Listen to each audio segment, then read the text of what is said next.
Morning, church. So I want to give you guys fair warning before we get started this morning. David came to me about a week and a half ago, and he said, hey man, would you be willing to preach on June 5th? And I had to jump through a couple hoops because I was supposed to be on for youth worship today, but Kim graciously switched with me. And I said, sure, like if I were to do that, you know, is there anything that you would like me to talk about, or do you want me to continue with your series, or like you just want me to, you know, just come up with something? Like what's your goal here? And he said, well, I'd like for you to continue with the series that we're going through, which is on the slide behind me.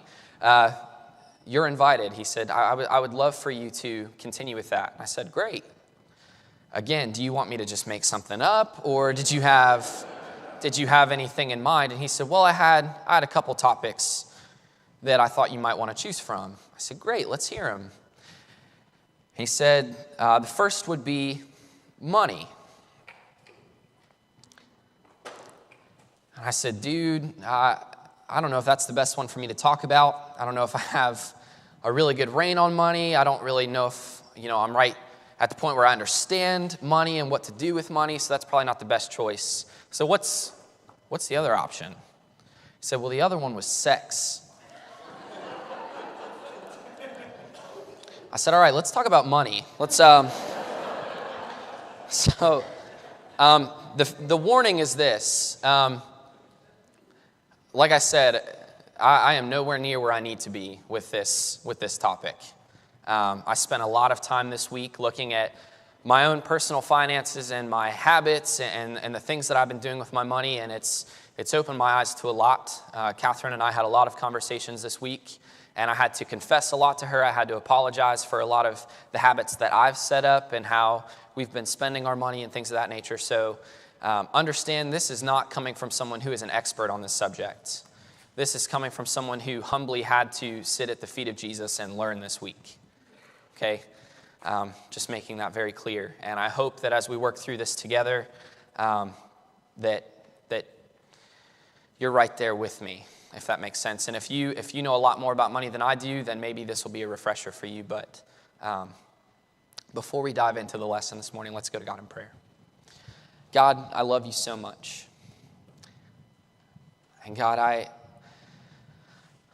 thank you that you are a good God. God, I thank you that you are loving and forgiving and merciful and gracious. And God, it's my prayer right now that you would calm my nerves. God, that you would remind me of the things that I've gone over this past week. God, I pray that you would fill me with your Spirit. God, I pray that your Spirit would fill this place.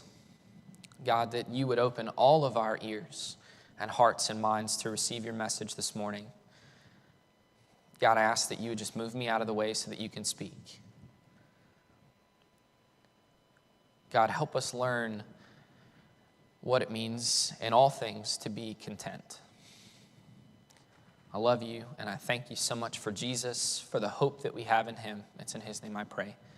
Amen. Okay, so how many of you guys have read a book called The Odyssey? Great, like 6 of us. Okay, how many of us have heard of the Odyssey? Okay, more hands, good. Okay, Homer wrote 2 books that are widely famous. One is the Iliad, and that's the story of the Trojan horse and all that thing, you know, okay. And then he writes the Odyssey, okay, and the main character in the book, the Odyssey, is a man by the name of Odysseus. And at one point throughout the story, Odysseus is given wise counsel. He's told that along his journey, he's going to pass this island of rocks. Okay, and if you've read this story and you think that I'm wrong, understand that I'm just paraphrasing here. Okay, he's told that he's going to pass this island.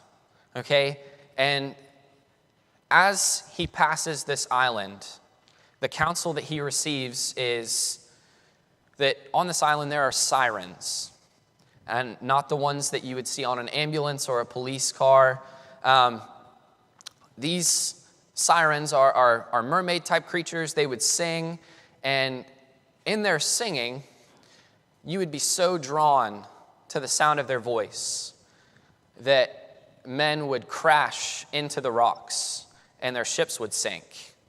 And so the counsel that Odysseus receives is, as you pass by this island, put wax in your ears and in the ears of your men so that you will not be able to hear the siren song. And so Odysseus sort of obeys this counsel. He gets some wax, and to make sure that I knew what I was doing, I went to SparkNotes here. And SparkNotes used the word beeswax. So he gets beeswax, and he puts it into his men's ears so that they wouldn't hear the song. But Odysseus wanted to hear the song. And so what he had his men do was he said, here's the deal. You guys shouldn't hear this, but I want to hear this, so I want you to tie me to the mast. So if this is my mast, it's not very tall. Masts would normally be huge, but this is what I have. So he says, I want you to tie me to the mast. And as we pass by the island, I'm going to be drawn to this song. No matter what I do, no matter what I say, no matter how much I beg, no matter how much I plead, no matter what I command you to do, do not untie me from this mast. And so, if I were Odysseus in this scenario, what I would do is I would have like a little training session with my men. So Eric, if you come up here for a second. Okay, this Odysseus, as far as I know, didn't do this, but this is what I would do. I'd say, all right, Eric, I want you to tie me to the mast. Eric would tie me to the mast. I'd say, okay, thank you, Eric. Now, what I'm going to do is I'm going to try and convince you to untie me. All right? So, Eric, untie me, please. All right, good. You did a good job there, Eric. All right, we're all done for today. Let's go get some food. You hungry? All right, let's go get some dinner. You can untie me so I can go cook some dinner. No? All right, good. Very good. Okay. And I can just imagine that Odysseus is being very tricky. You can sit down, thank you. Odysseus is being very tricky with his men. If I were Odysseus here, just being very tricky, trying to convince them, hey, untie me from this mast and I'll give you a candy bar or something. I don't know. They didn't have candy bars then, I would assume. But I can just imagine Odysseus, every time his men untie him, just pushing them to the ground and doing like a Mr. Miyagi and Danny LaRusso kind of a thing. Karate Kid reference, anybody? No? Okay. Where, again, until you get it right, we're doing it again. And, all right, tie me back up. Here we go. We're doing it. No, you didn't get it right. I'm going to push you down again until you get this right. And in the actual story, going back to reality here, or it's not really, I don't know if it happened or not. Anyway, so going back to the story, okay? What happens is Odysseus is begging, and he's begging, and he's begging, and two of his men come with more rope, and they tie him even tighter to the mast, so that no matter how hard he wriggled and tried to escape, no matter how many orders he barked out, he couldn't get himself off of the mast. And when I looked at this story and when I thought about this, in terms of my finances, what I thought of is this. I ask Catherine a lot to hold me accountable for certain things when it comes to our spending, because I'm the reckless spender and she's the saver. So I've set up certain safeguards for myself. The first thing is that I don't put any money into my checking account anymore, because if it's there, I pull out my debit card and I swipe. Even if it's there for bills, which is bad. But I pull that thing out and I swipe, and I swipe, and I swipe. So instead of doing the whole lock up your debit card thing, I just said, hey, if there's no money in there, I'm not going to be tempted to spend it. So we haven't put any money in my checking account for 4 months, which has been great for me. I'm learning. But we set up these safeguards for ourselves.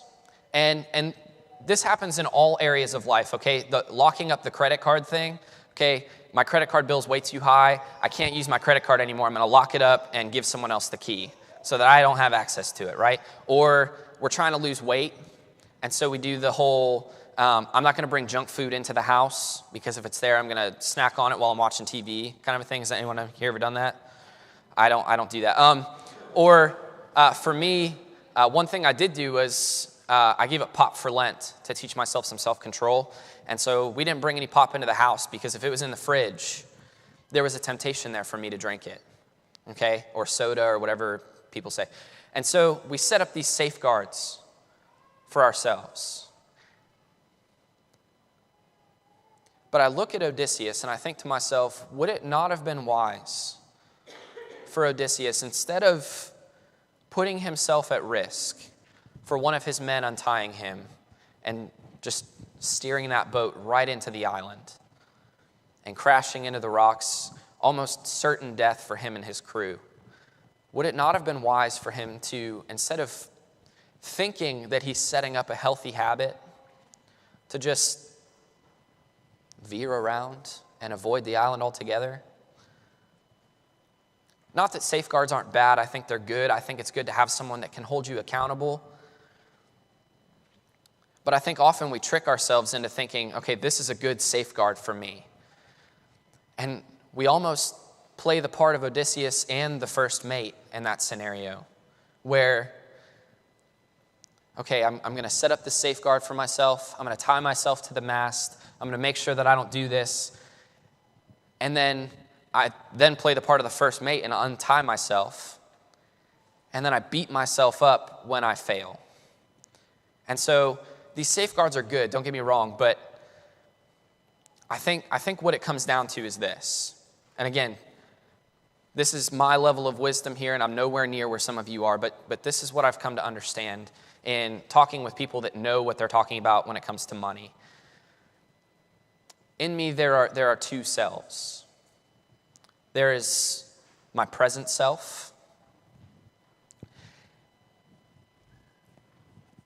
and then over here is my future self. And we set up those safeguards because ideally, we want what the future self wants.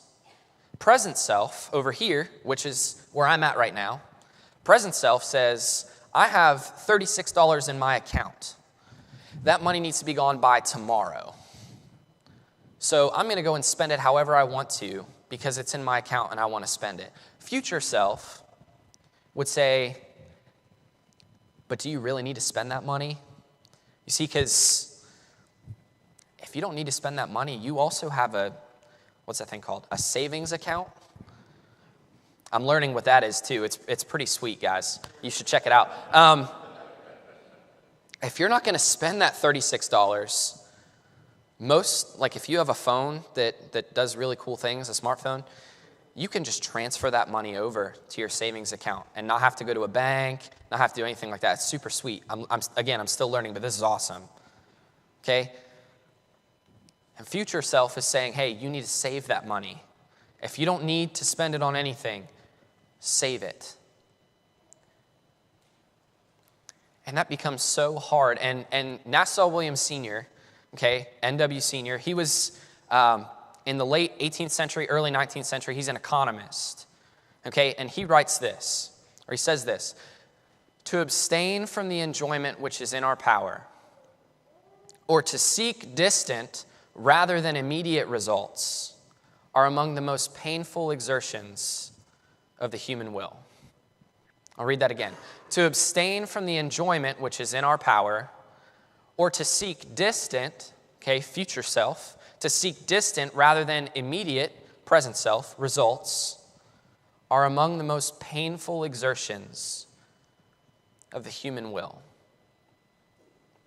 It's painful for me in the present when I want to spend that money desperately, when that money is burning a hole in my pocket.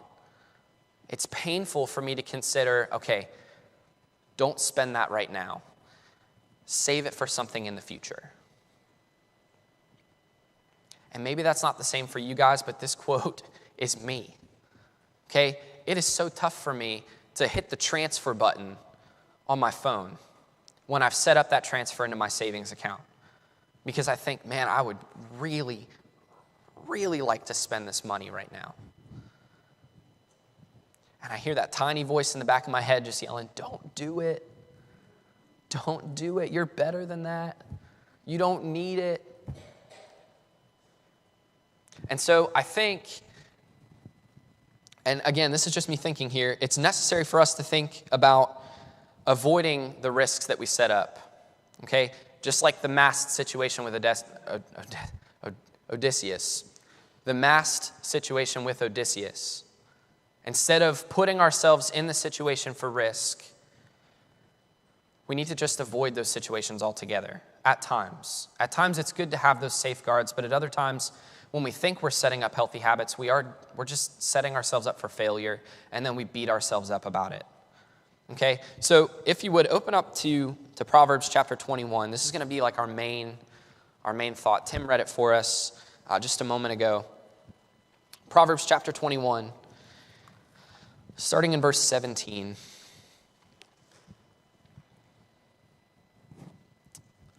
Solomon writes this: whoever loves pleasure will be a poor man. He who loves wine and oil will not be rich. Now, I think, and again, this is just me here. I'm sharing with you guys, like you're seeing a window into my spending habits and into my soul here. So I'm being completely transparent with you guys, and I hope that's okay. For me, and I think for a lot of other people, just from what I've observed, there are a lot of people that kind of, when it comes to their spending habits, carry a certain mantra or motto. And that motto is this: treat yourself.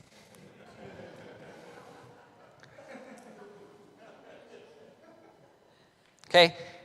It's your birthday today. Treat yourself. Today's your wedding anniversary. Treat yourself. You just got a promotion at work and you got a raise. Treat yourself.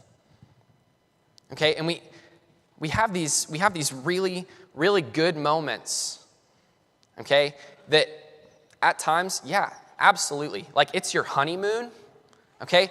Catherine and I, when we went on our honeymoon, we got wedding money, like, that people gave us as gifts and stuff like that. I can't tell you how much of it we brought back with us. Like, I don't know if we brought back any of it with us. But, a lot of people say, ideally, you only get one honeymoon, right? So live it up. And that's what we did. I don't know if it was wise, but that's what we did, okay? We treated ourselves. And some of these things are great, okay?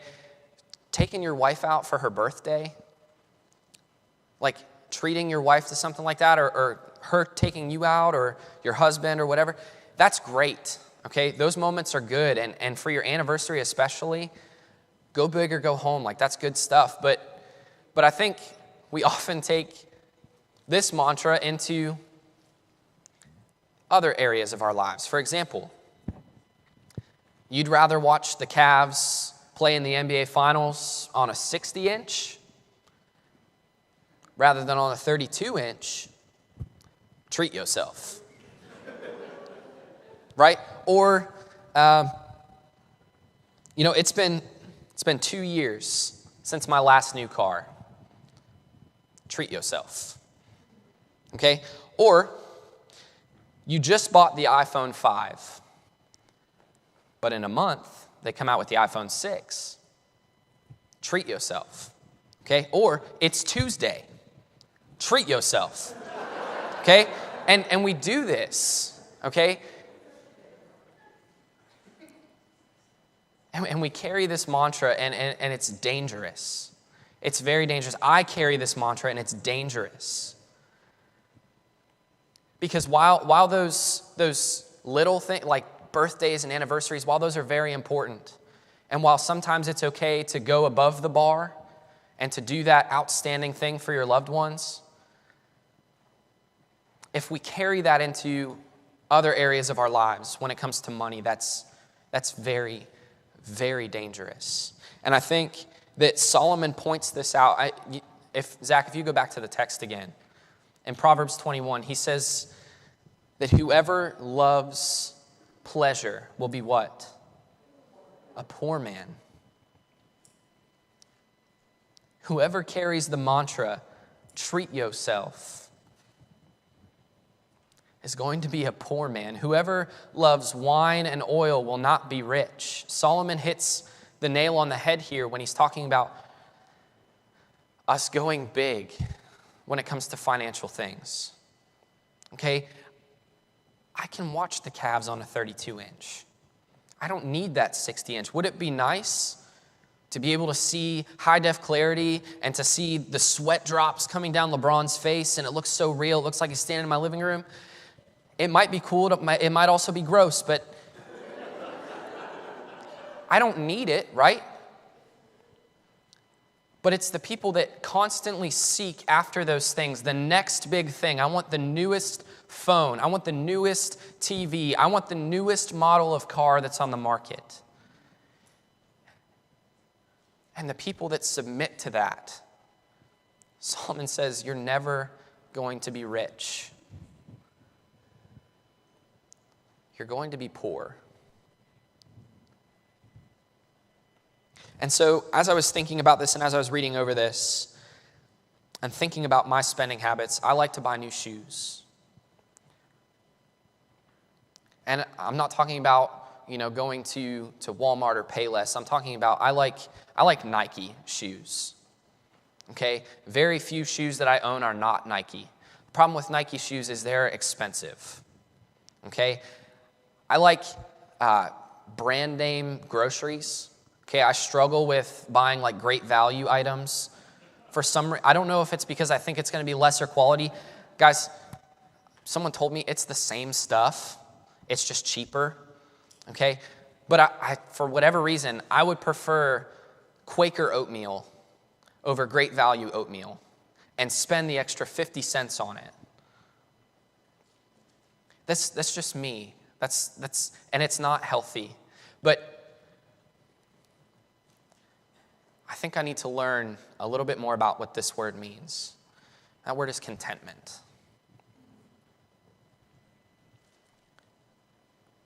That I have this, item A. I have my 32-inch TV, and it works. It has all the hookups on it. I can hook it up to my Xbox. I can hook it up to a computer. I can hook it up to my Wi-Fi router. I can do all this stuff with my TV. And instead of spending a ton more money on a much bigger TV and setting myself back tremendously, I need to think, what would it look like in this scenario if I were content? Or I have these shoes. Now, granted, I've had these shoes for 2 years. They don't have holes in them. The tread on the bottom is still nice. They aren't giving me any ankle or foot pain. They aren't giving me any pain in general. They aren't tearing it. Sometimes I slide my shoes on without untying them and then retying them, and so the back part of the shoe kind of digs into my heel a little bit. Does that happen to anyone else? They aren't doing that, so do I really need a new pair of shoes? I mean, these ones work, right? I should be content. And so I want us to look at a few passages of Scripture, and when I say a few, I mean 4. Starting in 1 Timothy chapter 6. Let's go to 1 Timothy chapter 6. Paul writes to Timothy, and starting in verse 6, he says this. If you don't have a Bible, it's on the screen, so just read along. Paul says this, but godliness with contentment. Godliness with contentment is great gain. For we brought nothing into the world, and we cannot take anything out of the world. But if we have food and clothing, with these we will be content. But those who desire to be rich fall into temptation, into a snare, into many senseless and harmful desires that plunge into ruin and destruction. For the love of money is a root of all kinds of evils. It is through this craving that some have wandered away from the faith and pierced themselves with many pangs. The ones that chase after money, that chase after the next big thing, they end up hurting themselves, kind of like what David talked about last week. Just this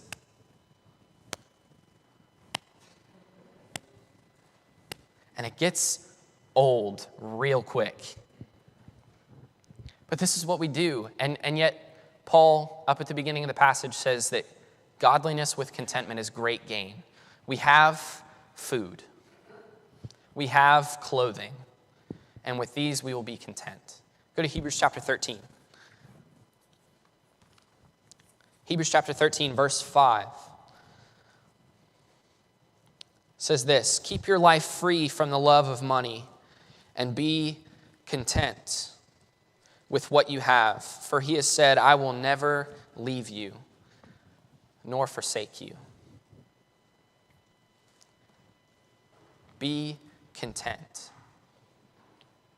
with what you have. For he has said, I will never leave you nor forsake you. Luke chapter 12.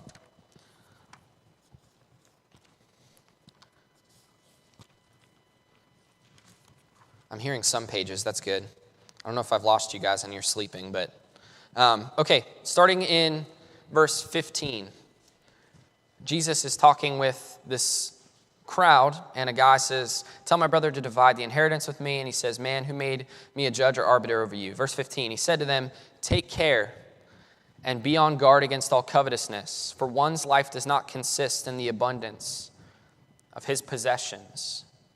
And he told them a parable saying, the land of a rich man produced plentifully. And he thought to himself, what shall I do? For I have nowhere to store my crops. And he said, I will do this. I will tear down my barns and build bigger ones.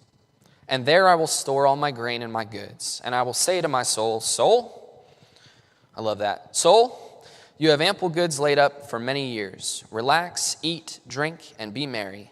But God said to him, and I think this goes back to what David talked about in week 1 of this series. God said to him what? Fool. God said to him, fool, this night your soul is required of you, and the things you have prepared, whose will they be? So is the one who lays up treasure for himself and is not rich toward God. This guy has so much. And instead of being content with his barns and his silos and all of his storage for his grain and saying, you know what, this is what I need right now, and possibly giving the rest away, says, here's what I'm going to do because I don't want to lose any of this stuff. I want to go big or go home. So I'm going to build bigger barns so that I can store all my stuff. And God says, who is going to use this? You have way too much. Fool. Philippians chapter 4. This is the last passage of scripture we're going to go through. Philippians chapter 4.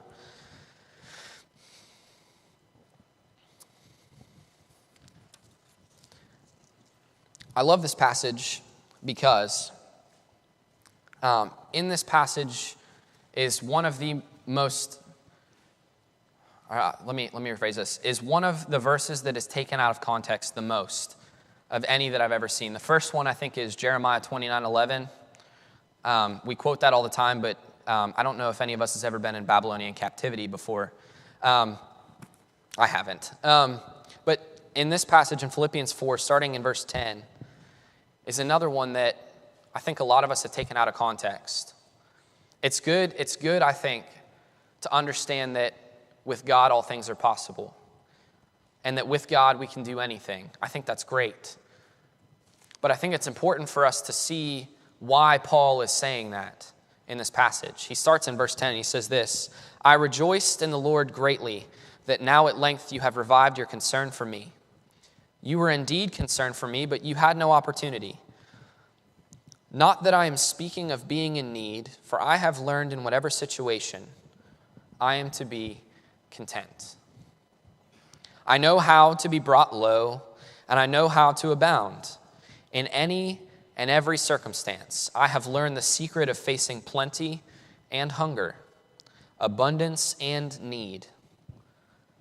And then he says, I can do all things through him who strengthens me. The context that Paul is using this statement in, if you look up to verses 10 through 12, is in talking about what? Being content. Which for me speaks volumes because, like I said, I struggle here. This is a big weak point for me, is in being content, in saving my money. And yet, Paul says that I am able to be content because I have Christ and he strengthens me. So that even though it's painful for me to say no to my present self in order to benefit my future self, I can do all things through him who strengthens me. I'm standing there in finish line at the mall, and I have a $120 pair of sneakers that I know I don't need, that I'm trying on, and I pull out my card and I'm ready to pay for it, and I can say, I don't really need these. And as painful as it is for me to put my card back into my wallet, I can think to myself, I can do all things through him who strengthens me. That yes, this is painful now. Saying no to these things now is painful. Saying no to the pleasures that we love to spend our money on, that's painful for the present self.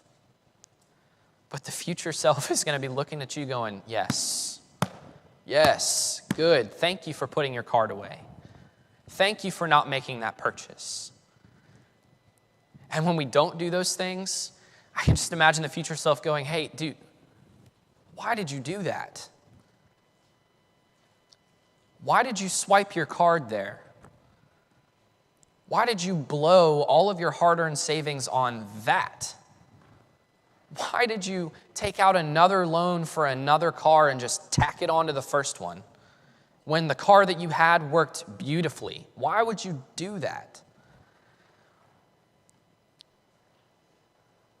And yet, when we say no to those things now, in the present time, and we say, I'm content with what I have, we can look forward to the future and see our future self saying, that was an excellent choice. That was a wise decision. And so I want to look at 4 questions that we can ask ourselves in the midst of these scenarios. The first is this: is this a need or is this a want? When you're looking at spending on something, okay, and this is something this week that when I was looking at some of the things that I've purchased over the last month, the wants grossly outweighed the needs. And that I was convicted of that very quickly. But I think from now on, what I'm going to ask myself is, do I really need this? And the wants are sometimes good, like I said. But practically speaking, is this a need or is this a want? Do I really need this? The next one is this: what else could this money be used for? If you're thinking about your future self, what might your future self be saying about that money? What could it be used for now? Could you invest it so that you can make more money off of it? This is something I need to learn very quickly, and I plan on talking to Charlie when he gets back about this, because I want to know how to put my money somewhere and make more money. I know I can do that in a savings account, but I need to know what's the best way to use this money right here. Okay? And there are so many ways that you can do that. There are so many people that you can talk to. And if you struggle with this as much as I do, find somebody that you know of that handles their money really well. And maybe they can go over these questions with you. Okay, number 3 is this: what would my future self have to say about this? I kind of alluded to that in the previous one. But if I'm standing there with my card ready to make a purchase, Or I'm standing there at the dealership ready to sign my life away for this car loan. What would I do in that scenario if I just took a step back and said, what would future Dustin have to say about this purchase? Would future Dustin applaud this purchase? Or would he just shake his head and go, dude, you're just doing this over and over again, and it's not benefiting me? And number 4, and this is something that David has referenced over and over and over again, and it's worked wonders in my life. In light of my past habits, in light of the patterns that I have in my past, in light of my present situation, what's happening in the here and now, and in light of, and this is important, in light of my future hopes and dreams, what's the wise thing to do? When it comes to my money, and thinking about how I've spent my money in the past, thinking about the situation I find myself in right now, and thinking about where I want to be in the future, what is the wise thing to do?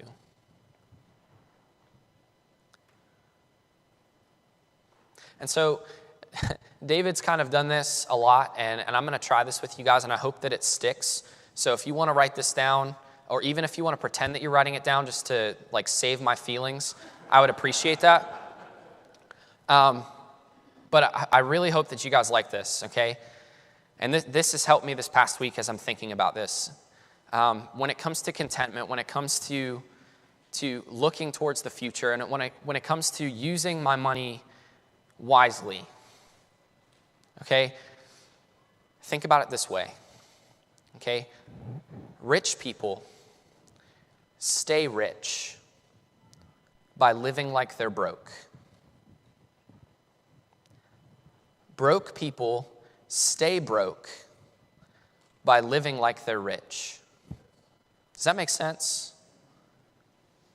Rich people stay rich by living like they're broke, because while they understand that they have all of this money to spend on whatever they want, they say, you know what? I'm going to spend just this much.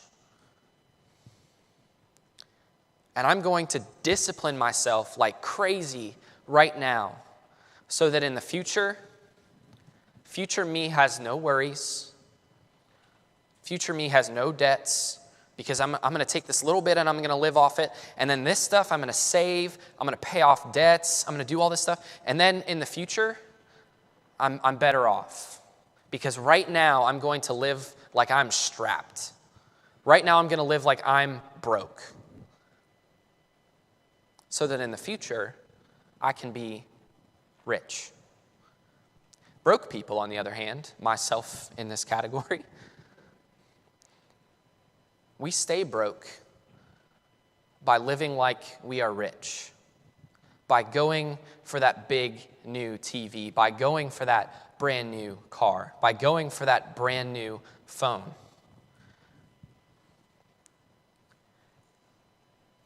And when we live like we're rich, just because, you know what, the money's in my pocket, I want to spend it. I want to go for that really nice new stuff. Future self and God are looking at me and going, fool. Because there's going to be no benefit for me in the future if I continue to do that. I'm going to have no money for retirement. I'm going to have no savings account. Broke people stay broke by living like they're rich.